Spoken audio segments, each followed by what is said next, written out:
네, 말씀 보시겠습니다. 오늘 본문 126편, 127편, 128편 계속해서 성전에 올라가는 노래라는 전반적인 타이틀을 가지고 시인이 노래를 하고 있습니다. 그래서 특별히 이스라엘 백성들은 이 성전, 예루살렘, 시온산 굉장히 중요한 의미를 가지고 있었죠. 하나님의 임재, 그곳에 하나님께서 통치하시고 영적 생활의 중심지가 되는 그런 귀한 자리였죠. 그래서 늘 절기 때마다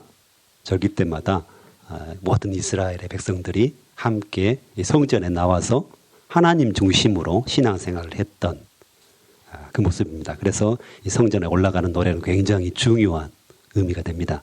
그래서 모든 백성들이 하나님 중심으로 영적 생활을 하겠다, 또한 일상생활을 하겠다, 이런 의미가 포함되어 있기 때문입니다.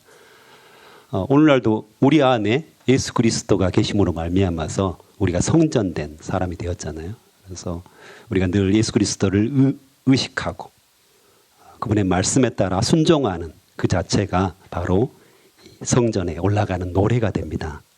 그래서 오늘 본문들을 통하여서 우리가 주님과 함께 어떻게 살 것인가, 어떻게 우리의 일상을 주님 중심으로 살 것인가 살펴봤으면 좋겠습니다. 126편 1절에 여호와께서 시온의 포로를 돌려보내실 때 우리는 꿈꾸는 것 같았도다, 이렇게 말씀하십니다. 2절, 3절, 4절까지 여호와여 우리의 포로를 남방 시내들 같이 돌려보내소서. 그래서 바벨론 포로 이후에 고레스 칙령에 의해서 1차 포로 귀환이 이제 일어나잖아요. 그래서 바벨론 땅에서 예루살렘 성전, 하나님의 임재가 계신 곳으로 이렇게 돌아오는 것들, 이것에 대한 즐거움과 기쁨, 또 찬양을 표현하고 있습니다. 그리고 1차 포로 귀환이기 때문에 아직 모든 포로들이 귀환한 것은 아닙니다. 그래서 4절에 보면 모든 이스라엘 백성들이 귀환하기를 이렇게 기도하고 소망하는, 그래서 돌려보내소서라는 표현을 씁니다. 그래서 앞에는 이제 기쁨과 즐거움이 있었는데 왜 다시 또 소망하고 있지, 기도하고 있지, 이렇게 좀 의문이 드는데, 어쨌든 1차 포로 귀환이 먼저 시작됐고요. 모든 포로가 아직 돌아온 상태는 아닌 것 같습니다. 그래서 돌려보내소서 이렇게 말하면서 남방 시내들 같이라는 표현을 쓰는데, 이건 좀 저희들이 우리 문화적인, 지역적인, 지리적인 배경하고 좀 다르기 때문에 한번 살펴볼 필요가 있습니다. 이스라엘 땅은 사막 지역입니다. 그래서 비가 올 때는 엄청나게 내리는데요. 우기철에는,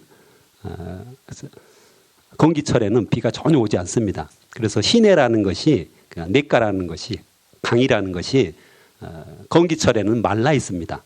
그래서 전문 용어로는 와디라고 하는데요. 그래서 늘 말라 있죠.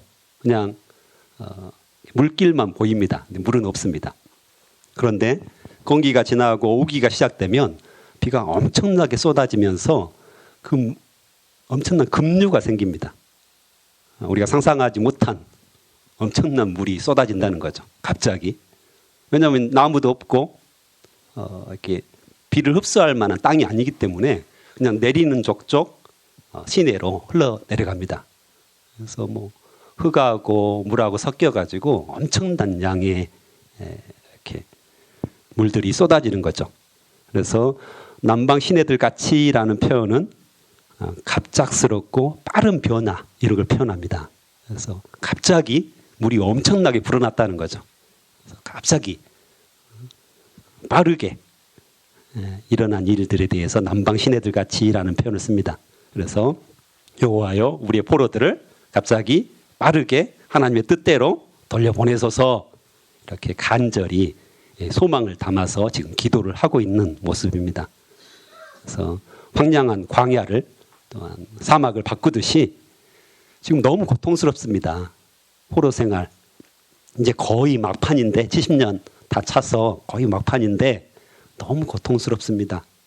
우리가 성전, 예루살렘 그 땅에서 살다가 이곳에 포로로 끌려와서 너무 고통스럽고 힘듭니다. 고난 가운데 있습니다. 속히 우리를 돌려보내소서 이런 간절한 마음이 지금 표현되어 있는 것입니다. 그래서 눈물을 흘리며 씨를 뿌리는 자는 기쁨으로 거두리로다. 울며 씨를 뿌리러 나가는 자는 반드시 기쁨으로 그 곡식 땅을 가지고 돌아오리라. 그래서 울며 씨를 뿌리더라도 우리가 추수 때 풍성한 수확을 소망한다면 우리가 기쁨이 충만할 것이다. 아무리 고통스러워도 이 고통이 끝날 것이다 라는 것을 분명하게 우리가 확신을 하면 기쁨이 있겠죠. 아니야, 이 고통 영원히 지속될 거야 이런다면 너무 불행한 거잖아요. 하지만 이 고통은 끝날 때가 있을 것이고 하나님께서 우리를 회복시켜 줄 거야 라는 소망이 있다면 우리는 여전히 기뻐할 수 있습니다. 많은 분들이 궁금해 하시는데요.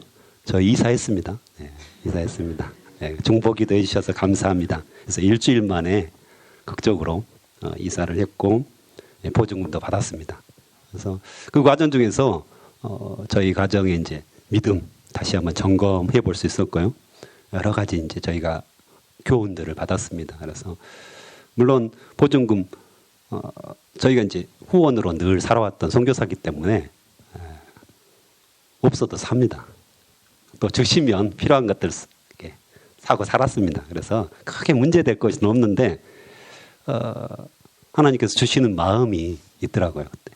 그래서 후원자들이 10,000원, 20,000원 그렇게 해서 이렇게 피와 눈물과 땀으로 저희를 후원해 주신 건데 이거 사기당하면 안 되겠다라는 마음이 들었습니다. 그래서 일주일 계속해서 중보기도 부탁하고 저희도 기도하면서 이사 전날은 목요일 날 이사 전날이었는데요. 그날은 이사 준비를 해야 되는데 이사 준비를 하지 않았습니다. 저희는. 그래서 하루 종일 제가 휴가를 받았었기 때문에 하루 종일 기도하면서 하나님께 기도하는 눈물이 나오더라고요. 그래서 눈물이 나오고 세상을 알겠다 이런 생각도 들었었고요. 어쨌든 계속해서 눈물을 흘리면서 하나님 기도하면서 하나님의 응답을 받고 싶습니다. 하나님의 살아계심을 제가 경험하고 싶습니다. 이런 기도들을 드렸더니 하나님께서 기쁨으로 그 열매를 거두게 하셨음을 보았습니다. 그래서 많은 분들이 이제 기도해 주시고 그래서 하나님께서 이끌어 가신다. 하나님께서 사람의 마음을 바꾸신다. 이런 부분들을 저희가 경험할 수가 있었습니다. 그래서 정말 우리가 간절하게 소망하는 것들 고통스럽지만 실제로 다 이렇게 즐거워 보이시잖아요.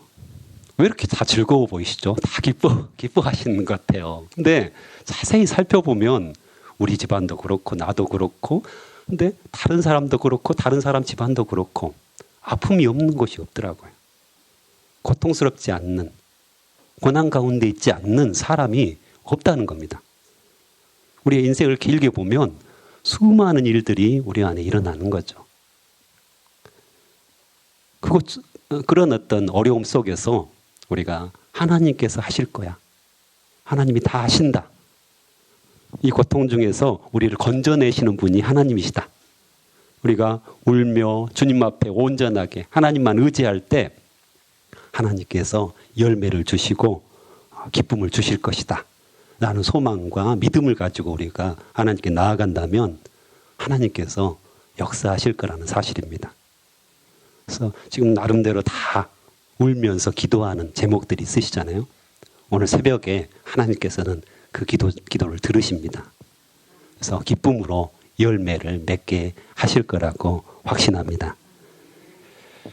127편에서는 여호와께서 집을 세우지 아니하시면 세우는 자의 수고가 헛되며 여호와께서 성을 지키시지 아니하시면 파수꾼의 깨어 있음이 헛되도다 라는 표현을 씁니다. 그래서 집을 세운다 이 말은 이제 가문을 세운다, 가문을 세운다라고 이렇게 표현할 수가 있는데요. 그래서 너희가 일찍 일어나고 늦게 누우며 수고의 떡을 먹음이 헛되도다. 그래서 모든 사람들이 이렇게 살고 있잖아요. 먹고 살려고 애쓰고 수고하잖아요. 성경에서도 제가 자주 표현하는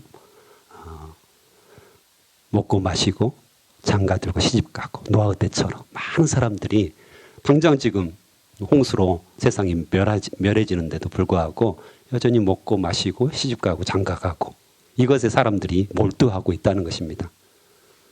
우리도 때로는 하나님을 잊어버리면 이것에 몰두할 때가 있죠. 근심 걱정하면서 계속해서 수고를 합니다. 늘 수고를 해왔고요. 근데 하나님께서 그것들을 지키시지 않으면, 세우시지 않으면 모든 것이 헛되다 이렇게 표현합니다. 그래서 2절 마지막 부분 참 재밌는 표현인데요. 그러므로 여호와께서 그의 사랑하시는 자에게는 잠을 주시는도다. 아멘. 저희들 많이 사랑하시죠? 네. 새벽에 이렇게 일어나면 피곤합니다. 할렐루야. 네. 사랑하는 사람들에게 잠을 주시기 때문에. 그런데 이 말은 어때요? 우리들이 잠을 잘 때에도 하나님께서 공급하신다는 것입니다. 우리가 쉬고 하나님 앞에서 안식할 때 하나님께서는 우리를 위해서 일하신다는 것입니다. 우리는 늘 우리가 일해서 먹고 살고 있고 돈을 번다고 생각합니다. 우리가 공부를 열심히 해야지 성적이 잘 나와서 서울대도 가고 하버드도 가고 좋은 대학에 갈 수 있다고 생각합니다. 우리가 열심히 공부하고 준비해야지 취준생들 같은 경우는 취직할 수 있다고 생각합니다. 하지만 하나님께서는 우리가 잠을 잘 때라도 다 공급하시고 인도하시고 역사하신다는 사실입니다. 제가 취준생들하고 성경 공부를 많이 합니다. 지금까지 계속 해왔고요. 또 취직하면 이제 다른 데로 멀리 가기 때문에 끊어지기도 하는데 우리 취준생들이 굉장히 마음이 불안해합니다. 그렇죠. 1년, 2년 준비했는데 다른 사람들은 다 들어가는 것 같은데 자기만 못 들어가고 있는 것처럼 느껴집니다. 실제로 느낌이 그렇죠. 안 그렇죠. 많은 사람이 떨어지고 있습니다. 그래서 굉장히 불안해하고 뭔가 해야 될 것 같은 그런 생각들, 공부를 열심히 해야 될 것 같은 그런 생각들이 있다고 합니다. 그래서 이제 교회 생활도 멀어지고 때로는 뭔가 하나님 중심으로 사는 것들이 멀어집니다. 그렇게 훈련받았던 제자들도 교회 생활이 뜸해지고 그냥 주일날 얼른 교회 갔다 와서 공부하고 막 이런. 그런데 제가 이 취준생들하고 성경 공부를 하면서 가장 강조했던 것이 그겁니다. 그렇지 않다. 하나님께서 역사해야지 너희들이 취직할 수 있다. 직업을 얻을 수 있다. 자, 실력이 뛰어난 사람들은 점수가 높게 나와서 가볍게 들어갈 것이다. 아니면 너무 공부 안 한 사람들은 그냥 너무 공부 안 했기 때문에 다음에 준비하니까 떨어질 것이다. 하지만 웬만큼 공부한 사람들은 대부분 이 합격선에서 1, 2점 차이로 떨어지든지 합격하든지 하게 돼 있다. 그래서 그날의 컨디션이라든가 또 하나님께서 지혜를 주셔가지고 갑자기 예전에 봤던 생각이 안 났는데 시험 순간에 갑자기 생각나게 하시면 합격하는 거 아니냐. 한 문제 맞추면 합격하는 것이고 한 문제 못 맞추면 떨어지는 것인데 이건 전적으로 하나님의 은혜의 구간이다.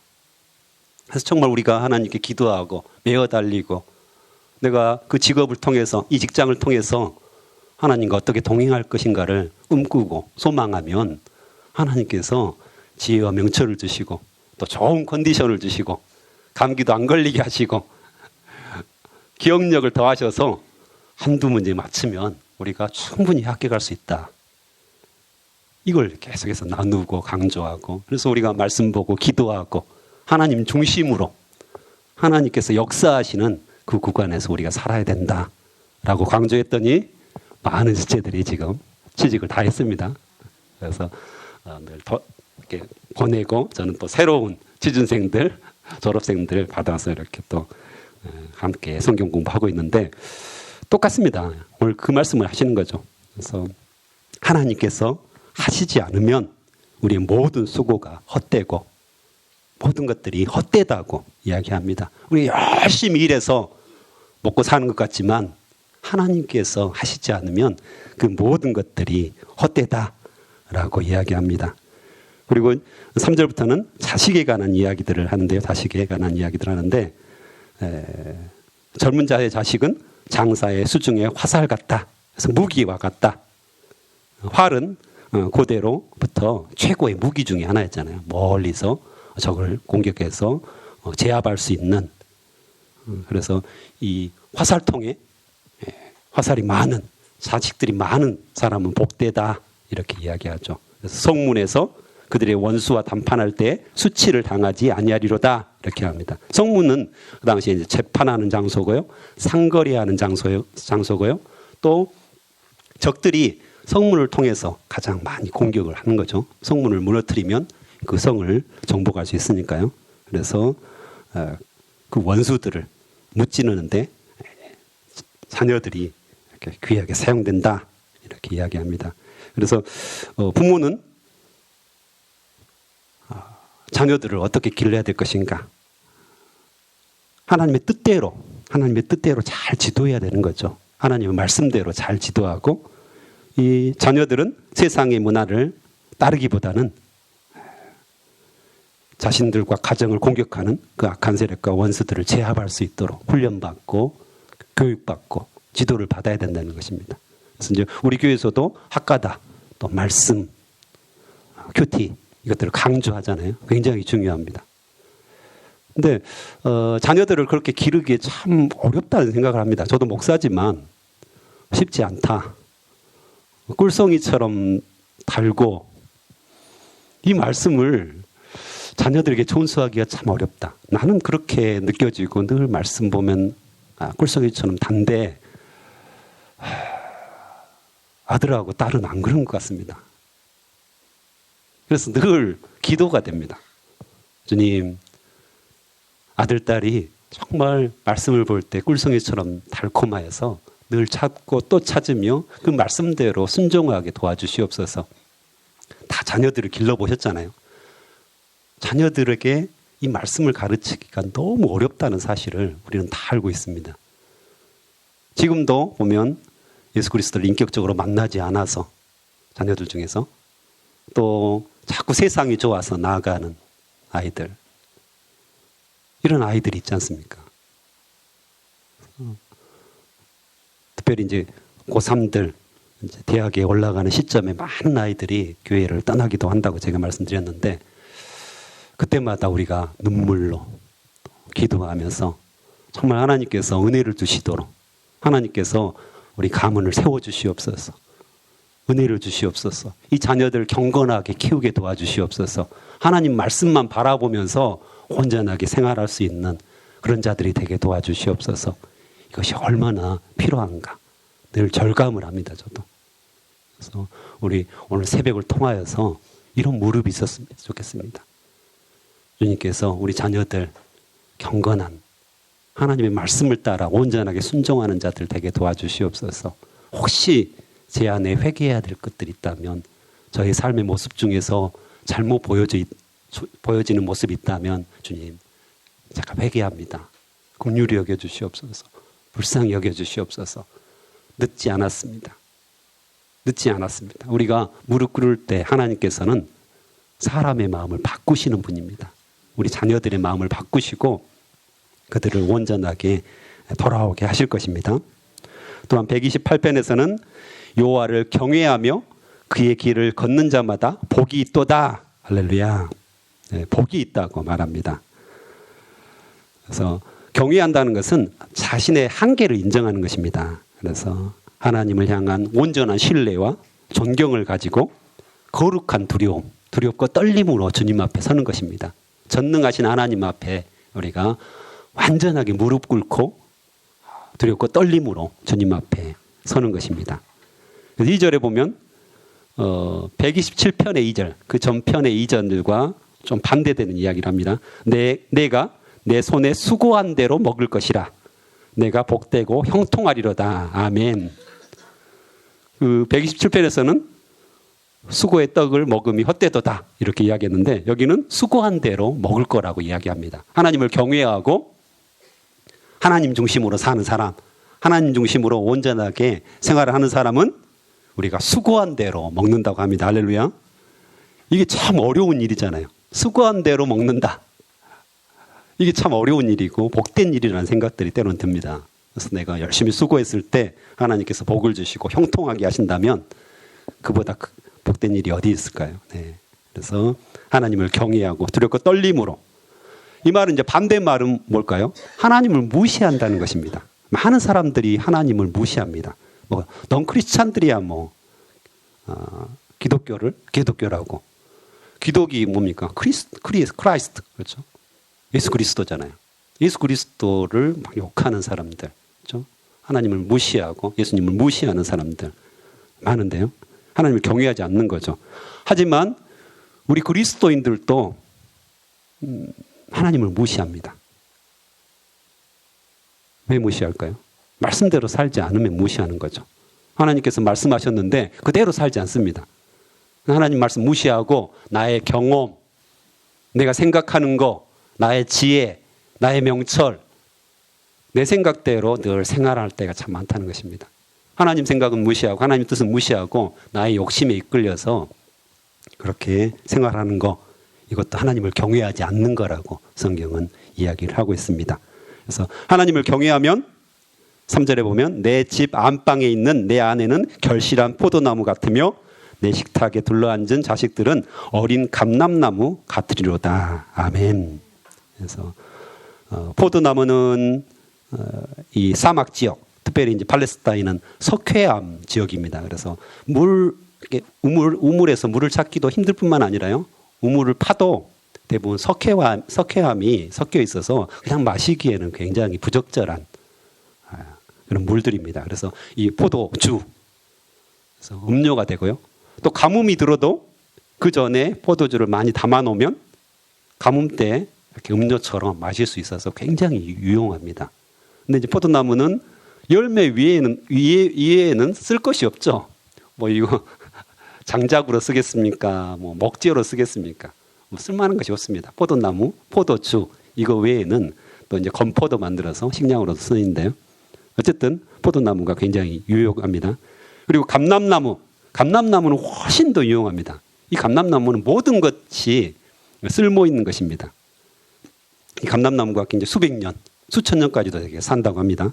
그래서 열매 맺기까지는 어린 묘목을 심으면 7년 정도 후에 열매를 맺은데요.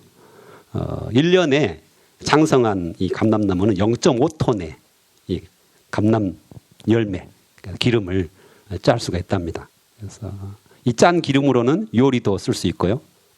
등잔불 원료로 쓰였고요. 그다음에 가죽을 부드럽게 하는데 쓸 수 있습니다. 또 나무는 목재라든가 장식용, 또 가정용 여러 가지 도구들을 사용하는 데 쓰입니다. 굉장히 단단해서 유용합니다. 또한 나무 껍질 같은 경우는 상처에 바르는 약, 진통제, 해열제, 약으로도 쓰였습니다.